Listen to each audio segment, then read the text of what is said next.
The last cab ride, cab की आखिरी सवारी। Hello friends, this is Sanjeev Jain. तो ये एक रियल स्टोरी है बाय केंट नबॉन। एंड ये कहते हैं कि मैं ना 20 साल पहले टैक्सी चलाता था। और एक बार मुझे कॉल आया टैक्सी के लिए।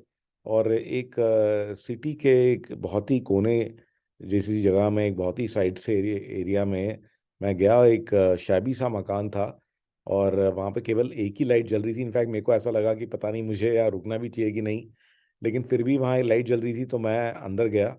और जाके मैंने जो है नॉक किया। तो एक लेडी की आवाज़ आई, एक बूढ़ी सी लेडी की आवाज़ आई कि जस्ट अ मिनट, मैं अभी आती हूँ। एंड फाइनली उसने दरवाज़ा खोला। एंड मैंने देखा कि 80s के अंदर एक बहुत ही जो है पतली सी कमज़ोर सी एक ओल्ड सी लेडी है। वो कहीं जाने के लिए एकदम तैयार हो रखी है। उसने हैट भी पहना हुआ है, एक छोटा सा सूटकेस भी है। अंदर मैंने झांक के देखा तो जो कमरा है वो सब कुछ वाइट शीट से ढका हुआ था। सब कुछ एकदम पैक था, एज इफ कि वहाँ पे कोई रहने वाला नहीं है। और फाइनली जो है पहले मैंने सूटकेस को गाड़ी में रखा और फिर उस लेडी को भी हेल्प करी गाड़ी में बैठने के लिए। एंड जो बैठी लेडी से मैंने से पूछा कि आपको कहाँ चलना है। तो लेडी ने मुझे जो है उसने कहा कि ये एड्रेस है। उसने एक पर्ची पे एक एड्रेस लिख रखा था।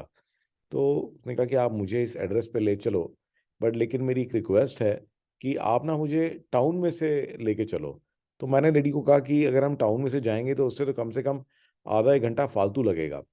तो लेडी ने कहा कि ऐसा है, देखिए कि मेरे ना जितने भी जानने वाले लोग थे, मेरे कोई रिलेटिव वगैरह बचे नहीं हैं अब। और मैं अकेली हूँ। और डॉक्टर ने मुझे कहा है कि आप ज़्यादा टाइम रहोगे नहीं।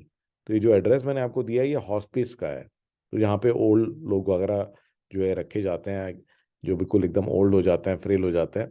और उसने कहा कि अब मैं जो चाहती हूँ कि भी एक बार जहाँ जहाँ पे मैं सिटी में रही थी, जहाँ से मेरी यादें जुड़ी हुई हैं, तो एक बार लास्ट टाइम देखना चाहती हूँ उनको।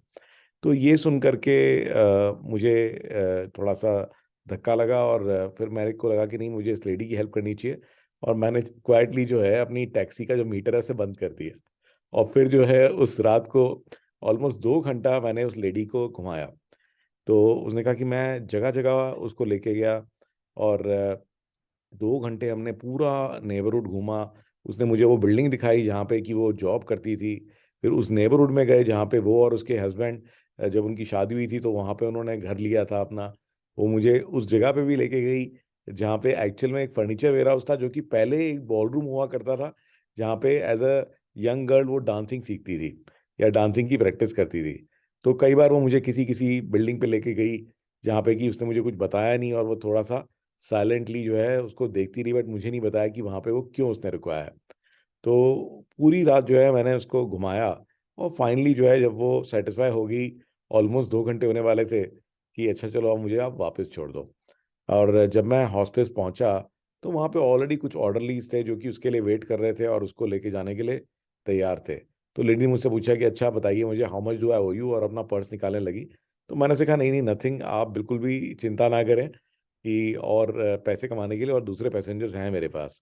और उसको फिर मैंने एक हक दिया। और लेडी ने कहा कि नहीं, थैंक यू सो मच, आप बहुत ही अच्छे हैं। उसने कहा नहीं, ऐसी कोई बात नहीं है, I only treated you the way like I want others to treat my mother. Okay. And finally I said goodbye. तो उन्होंने कहा कि कैंट का कहना था कि भी उस रात जो है मैं कोई और पैसेंजर जो है मैंने नहीं पिक किया। मैं यही सोचता रहा कि आज का दिन ये कैसा गुजरा। तो कहते हैं कि कई बार जो होता है लाइफ के अंदर में बड़ी बड़ी मोमेंट्स हम ढूंढते रहते हैं, लेकिन कब जो है ये बड़ा मोमेंट जो है किसी छोटे मोमेंट में लिपट करके आ जाएगा, रैप होकर के आ जाएगा, ये हमें पता नहीं होता। वो कहते हैं कि ऑल तो ये बहुत ही छोटी सी चीज़ थी, बट मुझे ऐसा लगा कि मैंने अपनी लाइफ का बहुत ही इंपॉर्टेंट काम किया। और क्या पता अगर उस लेडी को कोई अच्छा ड्राइवर नहीं मिलता, कोई एंग्री ड्राइवर मिलता जो कि उसको फटाफट छोड़ देता, केवल 20 मिनट में छोड़ देता, और उससे ठीक से बात नहीं करता, तो उसका एक्सपीरियंस कैसा होता। ये उसकी लेडी की जो लाइफ एकदम ख़त्म हो रही है या एकदम एंड पर है, उसके लिए कितना गंदा एक्सपीरियंस होता। तो मेरे को कितना अच्छा लगा कि एटलीस्ट मैं उस एक्सपीरियंस को जो है अच्छा बना पाया। और वो जो लेडी है अपनी लाइफ का जो एक एंडिंग मोमेंट है उसको प्रॉपर वे में क्लोज कर पाई। तो मुझे भी ये स्टोरी बहुत ही इमोशनल, बहुत ही टचिंग लगी।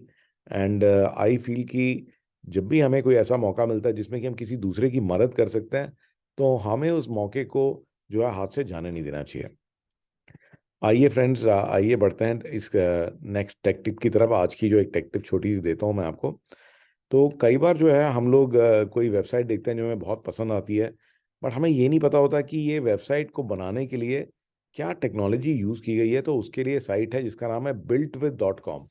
तो इस साइट को आप खोल लें और इसके अंदर में सिंपली आप एग्जांपल के लिए मैंने अपनी साइट डाल दी और लुकअप करें, तो ये आपको बता देगी कि इस साइट में क्या क्या टेक्नोलॉजी लगी गई है इसको बनाने के लिए। जैसे हमने लिखा हुआ है कि इसके अंदर में गूगल एनालिटिक्स यूज़ की गई है, वर्डप्रेस के फॉर्म्स यूज़ किए गए हैं, गूगल फॉन्ट एपीआई यूज़ की गई है, वर्डप्रेस के प्लगइन्स यूज़ किए गए हैं, एलिमेंटर को यूज़ किया गया है।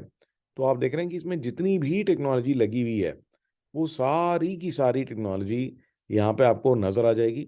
तो आप किसी भी इवन अपनी साइट के लिए, और अगर आप चाहें अपने किसी कंपटीशन के लिए या कोई रिसर्च आप कर रहे हैं, तो उसकी साइट की भी अंदर की क्या वर्किंग है, क्या क्या चीज़ें उन्होंने यूज़ कर रखी हैं, वो सब आप builtwith.com से पता लगा सकते हैं।